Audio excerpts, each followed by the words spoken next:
안녕하세요, 첼리파머입니다. 저희 채널 아직까지 구독 안 하신 분들은 지금 꼭 구독 눌러주시고 저희 동영상 끝까지 봐주셨으면 감사하겠습니다.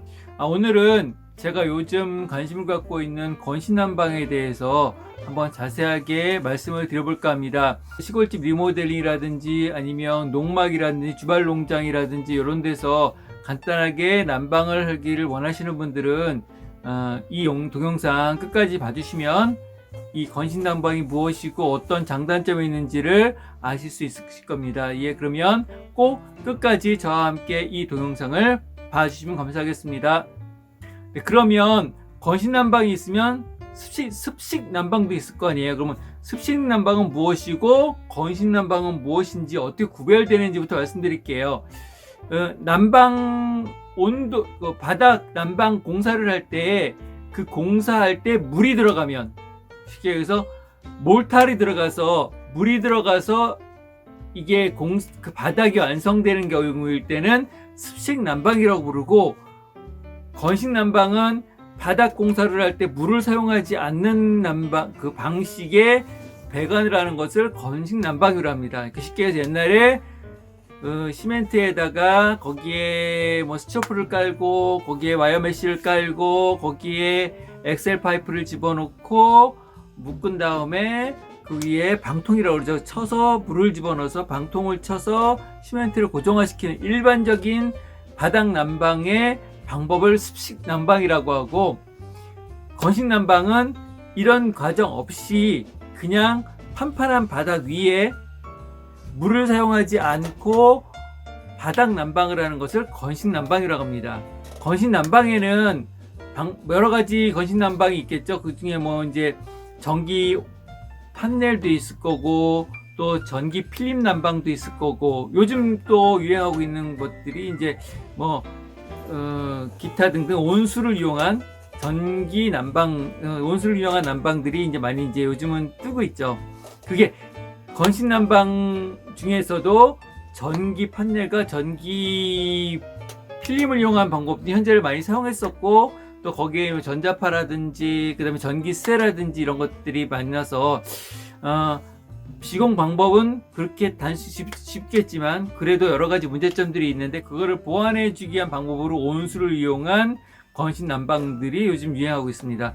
뭐 여러 군데 업체들이 있는 것 같아요. 무슨 뭐 J 업체도 있고 S 업체도 있고 뭐 여러 가지 업체들이 있는데, 다양하게 뭐 거의 다 뭐 대동소이하게 제품들이 지금은 잘 나오는 것 같아요. 자, 그러면 건식 난방을 하는 방법은 어떻게 되는지 한번 말씀드려. 건식 난방은 제일 처음 일전 기존의 바닥에, 그러니까 뭐 온돌이 됐던 아니면 기존에 뭐 전기 판넬을 깔았던 곳이라든지 아니면 지금 아무것도 안 돼 있는 그냥 쉽게 농막에 OBS 판넬만 깔려 있다든지 아니면 거기에 무슨 뭐 방수 합판만 깔려 있는 상태라든지, 그게 장판이 한 장 깔려 있다든지, 이렇게 판판한 바닥 위에 압축 스티로폴로 되어 있는 폼보드가 있어요. 보드가 압축 스티로폴로 돼서 굉장히 단단하거든요. 이 폼보드 안에 온수 파이프가 들어갈 수 있는 홈이 파져 있는 보드가 있어요. 보통 90cm, 90cm로 나오는 곳도 있고 더 작은 사이즈로 나오는 경우도 있고, 보통 그래서 그냥 평당 단위에 집어넣기 편하게끔 보드가 나와 있어요. 그 보드를 일단 바닥에 쫙 깔아요. 쫙 깔아요. 그래서 빈틈없이 전체에 깔게 되면은 거기에 이제 딱딱하게 바닥에 그게 일단은 잡아주죠. 수평도 잡아주고, 그 다음에 그 밑에서 올라오는 냉기도 잡아주고, 스티로폼이니까 압축 스티로폼이기 때문에. 자, 여기서 한 가지 또 이 건식 난방에 좋은 점이 있어요. 우리가 보통 판넬 난방, 전기 판넬로 난방했을 경우에 어떤 문제가 있냐면 규격으로 나오잖아요. 이 판넬이. 그럼 규격 이외의 부분이 생겨요. 분명히 쫙 시공을 하고 나면 테두리, 이런 부분들의 많은 부분이 한 5cm에서 10cm 정도씩 이렇게 테두리가 남게 돼요. 그 테두리를 뭐로 집어넣냐면 고무판을 집어넣어요. 거기다가 그 위에다가 장판을 한다든지 어떤 거로 작업을 해도 거기에 가구가 올라가거나 뭐 무슨 냉장고가 올라가거나 그러면 한 몇 달만 써도 푹 꺼져가지고 기울어져요. 이렇게 그쪽으로 100% 기울어져요. 근데 왜 나는 고무판으로 작업하는지 잘 이해를 못하겠어요. 그걸 단단한 거로 작업해주면 그런 일이 없을 텐데 하여간 그렇더라고요. 그 전기 판넬을 하는 작업하는 곳에 거의 모든 곳에는 고무판을 거의 다 끼우더라고요. 고무판을 끼우면 그게 100% 거기서 찌그러져요. 깨져요. 그 다음에 그 오랜 기간이 지나고 나면 그 부분에 쿡 꺼져가지고 그 전기 지금같이 온수난방 작업할 때 봄포드 깔 때도 거기를 뭘 채워줘야 될 정도로 그게 심화가 돼요. 그래서 그 부분이 굉장히 그 전기 판넬 난방에 무슨 문제점이 있는 것 같아요. 어쨌든 이거는 그런 일은 없어요. 일정하게 같은 강도를 유지해주기 때문에 끝에까지 전체 다 보드를 깔기 때문에 그렇게 한 곳이 찌그러지거나 한 곳이 꺼지는 일은 없어요. 그 폼보드가 지금 두께가 한 2cm 정도 돼요. 2cm, 그러니까 20mm 정도 되죠. 20mm 정도 되고 거기에다 이제 호스를 집어넣어요. 이제 호스를 집어넣는데 이 호스가 보통의 습식난방의 엑셀 파이프보다 굉장히 얇아요. 두께가 얇고 연질로 되어 있거든요. 그래갖고 엑셀 난방은 잘 안 구부러지기 때문에 간격이 벌어질 수밖에 없어요. 이렇게 돌아갈 때 간격들이 아무리 뭐 달팽이 방법으로 한다든지 뭐 이렇게 가는 방법을 해도 결국은 간격이 벌어져요. 많이. 근데 이거는 간격이 촘촘하게 들어갈 수가 있어요. 연질일 때 굉장히 부드럽기 때문에 굉장히 자유스럽게 움직이거든요. 그리고 딱 고정이 일정한 간격으로 딱 배치가 돼서 전체에 꽉 차게 되죠. 이제 한 가지 그 습식과 건식의 난방 중에서 이제 이런 문제가 있어요. 엑셀 파이프는 굵잖아요. 물 자체가 굵게 들어가기 때문에 온수의 그 온도의 지속력이 오래 가요. 근데 이거는 직경이 얇아요.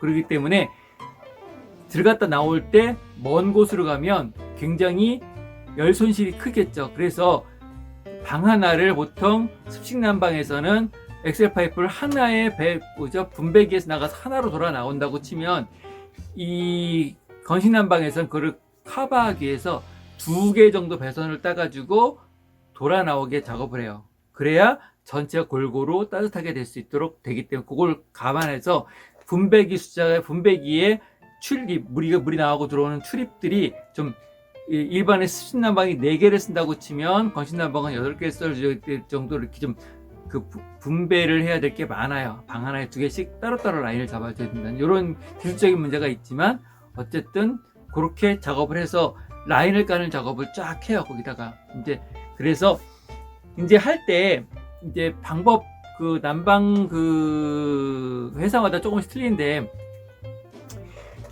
그 보일러를 뭘 쓸 거냐에 따라서 약간 차이는 나기는 해요. 보일러를 기존에 있는 보일러 그대로 쓸 거다. 기존에 쓰던 방법대로 석유 보일러든지 가스 보일러든지 화학 보일러를 쓰겠다 하면은 이제 그 어떤 회사는 좀 더 굵은 난방선을 쓰는 경우에 엑셀 파이프보다 약간은 얇은데 연질의 그 지금 기존의 건식 난방에 흔히 사용하는 건식 난방에서 흔히 그 전기 온수 보일러로 쓰는 것보다는 좀 굵은 선을 써서 보드도 25mm 보드에 그다음에 굵은 선을 써서 쓰는 경우도 있어요. 근데 그거는 현장에 따라서 어떤 보드를 쓰게 될지 그다음에 난방선을 쓰게 될지는 그거는 현장에 따라 틀리고 보일러를 뭘 쓰냐에 따라 틀리지만 방법은 똑같아요. 그렇게 쫙 배치를 해요. 싹 깔고 그 다음에 기본적으로 방열판이 올라가요. 방열판이 보통 뭐 철판이거든요. 아연 철판 같은 건데 보통 두께가 1mm 정도 돼요. 생각보다 굉장히 단단하거든요.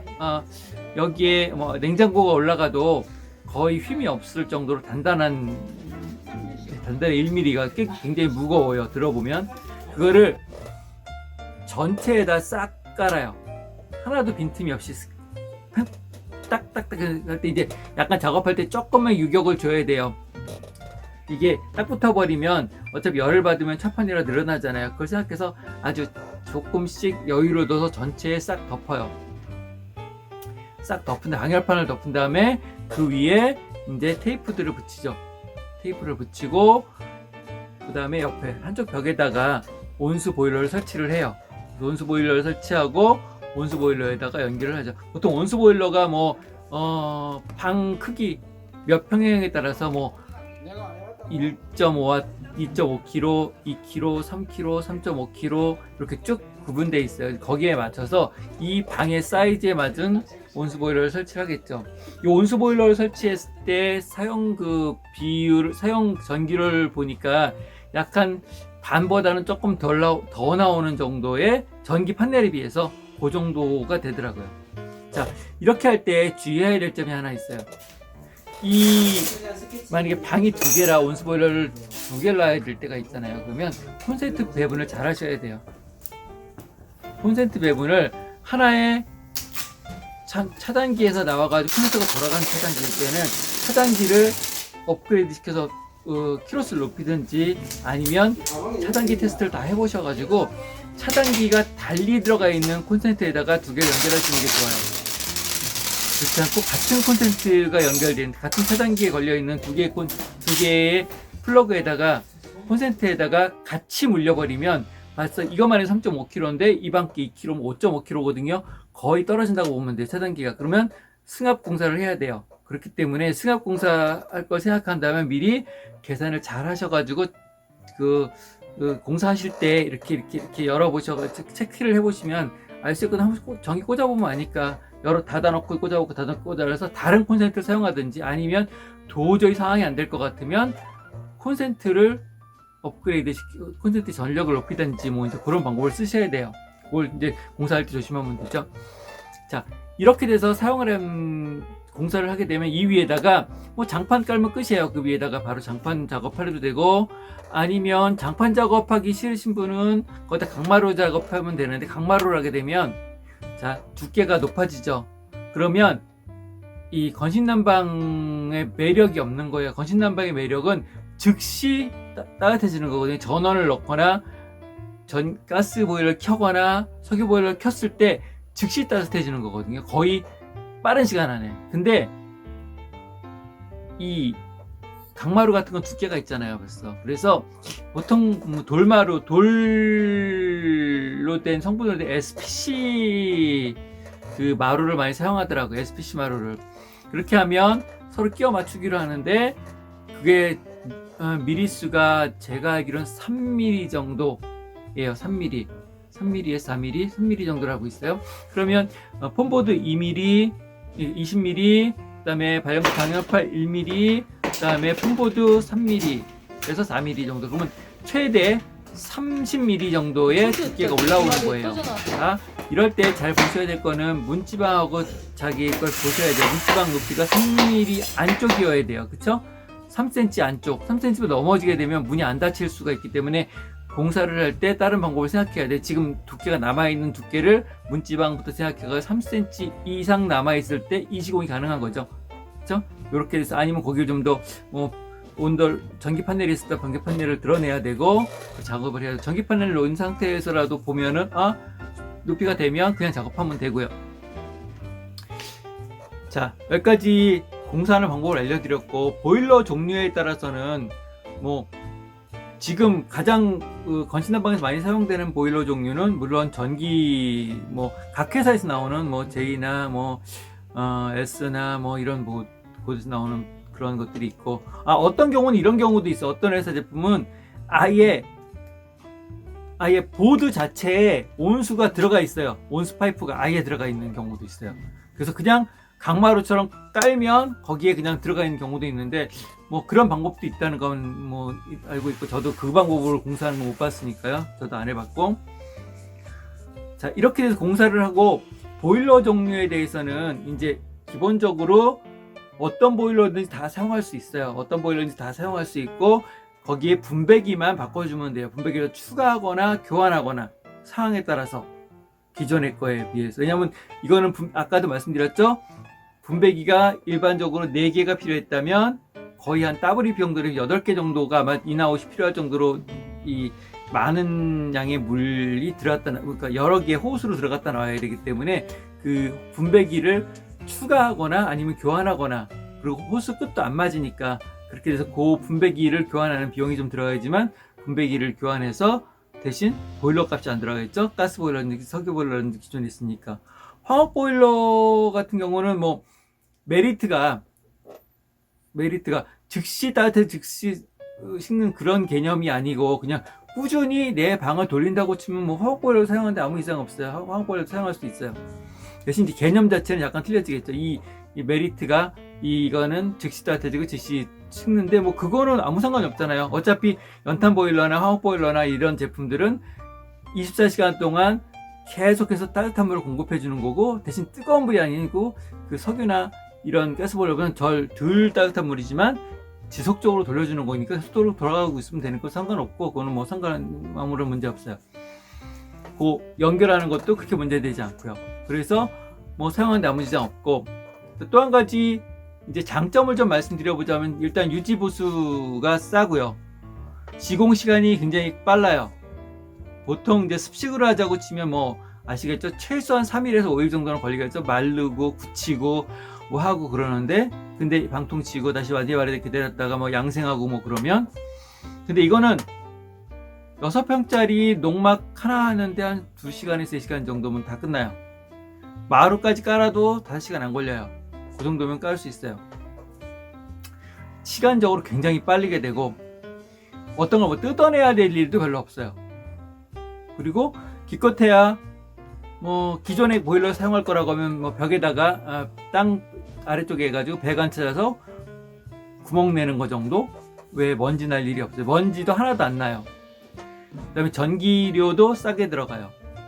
그 다음에 굉장히 빠른 시간에 내 원하는 시간에만 난방을 할 수 있어요. 대신 이제 이런 건 있죠. 좀 내가 농막이라든지 그래서 내가 주말에만 잠깐 가 있어서 그때만 난방할 거다 할 것 같으면 이제 물이 얼 수 있잖아요. 온수니까. 그럴 때는 이제 부동액을 넣는 방법이 있어요. 무공해 부동액을 넣어가지고 이거를 난방을 돌리게 되면 전혀 또 단점이 하나 생겼습니다. 농막의 농막의 기존에 건식 보일러들의 문제가 뭐냐면 온수가 안 나온다는 거죠. 그렇죠? 기존의 가스 보일러나 아니면 연탄 보일러나 아니면 뭐 기존에 물을 데펴서 하는 그런 보일러가 있어서 그 보일러에 연결하게 되면 온수 사용하는 데는 아무 문제가 없겠지만 그냥 딱 방 안에 놓는 전기 온수 보일러로 놓게 되면 보통 가격이 한 30만원 중반대 정도 돼요. 그 보일러 가격이. 그렇기 때문에 그걸 하나 놓고 작업을 하게, 그거를 놓고 그거로 난방을 하게 되면 온수는 뭐 사용 못하는 것이죠. 거기에는 온수가 없으니까 그거는 이제 알고 계셔야 돼요. 그리고 뭐 장점이 많고 이건 이제 어떤 분들이 이제 비교하시는데 이거는 충렬식이잖아요. 그 기존의 난방 방식은 뜨거운 물이 들어가서 데펴지고 시멘트를 다 데펴서 위로 올라와서 그 다음에 온도가 올라오니까 이게 온수가 들어가도 한참 있다 따뜻해지지만 온수를 껐을 때도 한참 있다 식거든요. 그런 차이점이 있어요. 근데 이거는 넣자마자 바로 따뜻해지고 온수 보일러 끄면 바로 차가워져요. 그쵸?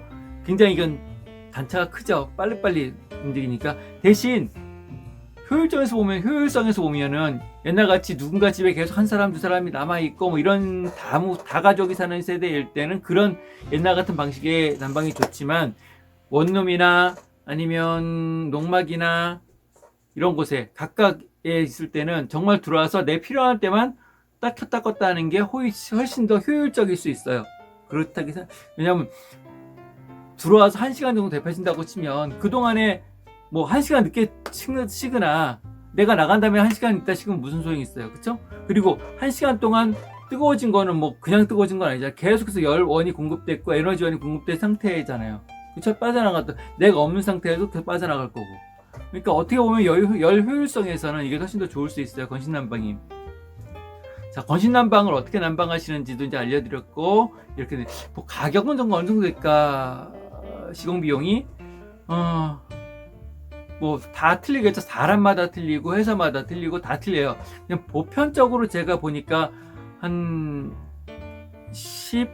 재료값만 한 평당 한 12만원 정도가 되는 것 같아요. 이건 제 의견이고 제가 좀 주변에서 보니까 그렇더라고요. 저도 시공을 좀 해보니까 시공해보니까 재료값이 한 12만 원 정도 들어가고, 그건 자가를 했을 때 혼자서 직접 재료만 사서 했을 때 그 정도 들어가고, 의뢰를 하면 평당 한 16만 원 정도. 여기는 그 장판 같은 거 없는 상태예요. 장판 없이 그냥 방열판까지 깔아드리는 상태. 장판은 뭐 장판 도배하시는 분들 불러서 하시든지 직접 까시든지, 그냥 장판은 안 한 상태까지 방열판이 깔리는 상태까지 해드리는데 한 16만 원 선 정도 요거가 들어가고, 추가로 보일러 비용이 30만 원대 중반대로 보일러가 들어가고, 그래도 뭐 방통치거나 이런 것보다는 싸게 먹힐 거예요. 싸게 먹히고 편하고 그렇게 되죠. 지금까지 제가 지금 이제 말씀을 드렸어요. 요 건신난방에 대해서. 또 건신난방 궁금하신 분이 있으시면 저 댓글로 달아주시면 감사하겠어요.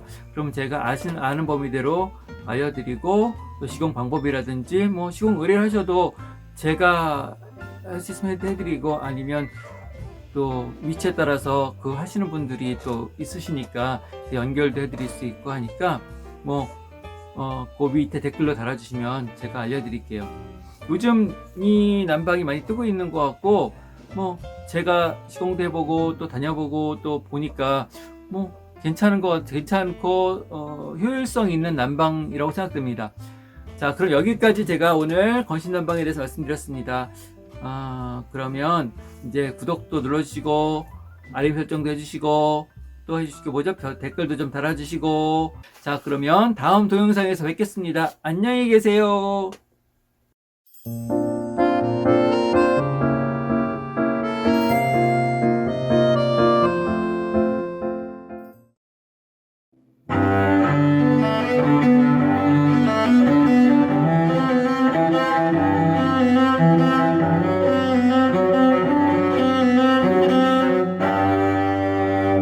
구독, 좋아요 부탁드립니다.